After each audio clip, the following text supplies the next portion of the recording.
these next problems add a layer. That layer is the parenthesis.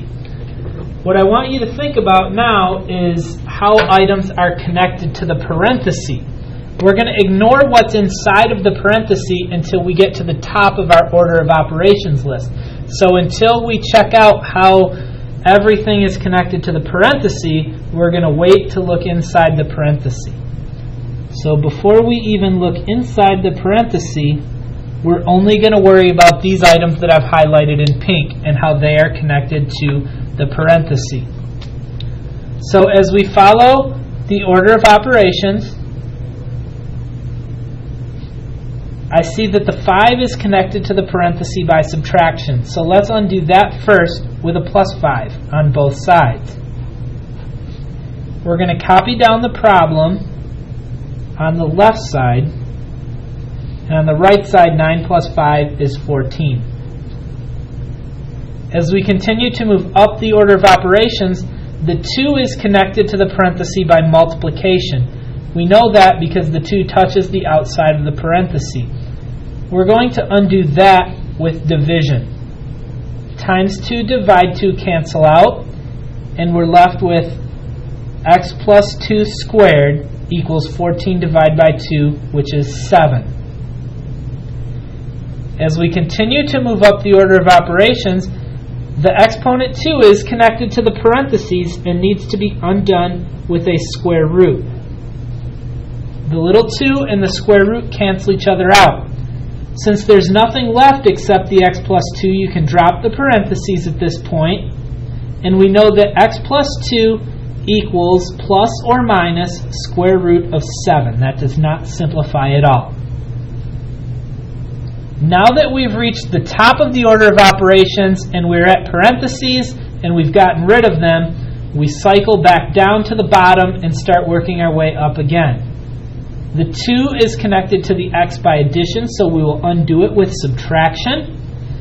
And one little thing to pay attention to with these problems, after you write the plus minus and square root of whatever, this is locked in place, and anything you add to this side must come before the plus minus sign. So your final answer will just look like this: negative 2 plus or minus the square root of 7. Remember, after you add the plus minus and the square root, anything else you add to that side must come before the plus minus side. So when I brought the negative 2 from the left side to the right side, it has to be placed in front of the plus minus square root of 7. You should pause the video now and try the problem on the right.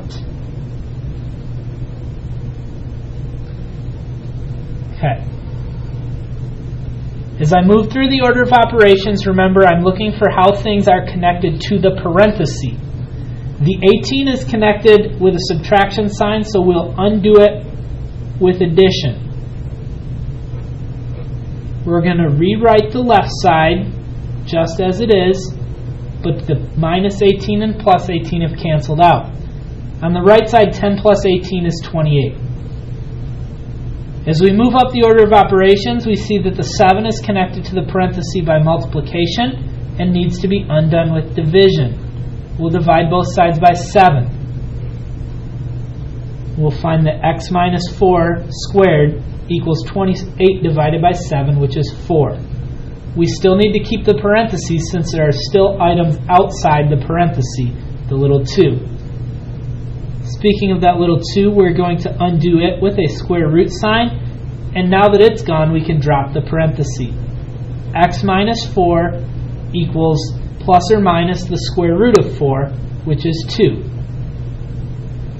Now that we've reached the top of the order of operations, the parentheses, we cycle back to the bottom and continue solving.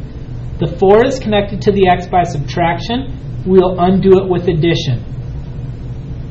Remember, when we add anything to the opposite side after we've square rooted, we need to add it before the plus minus symbol.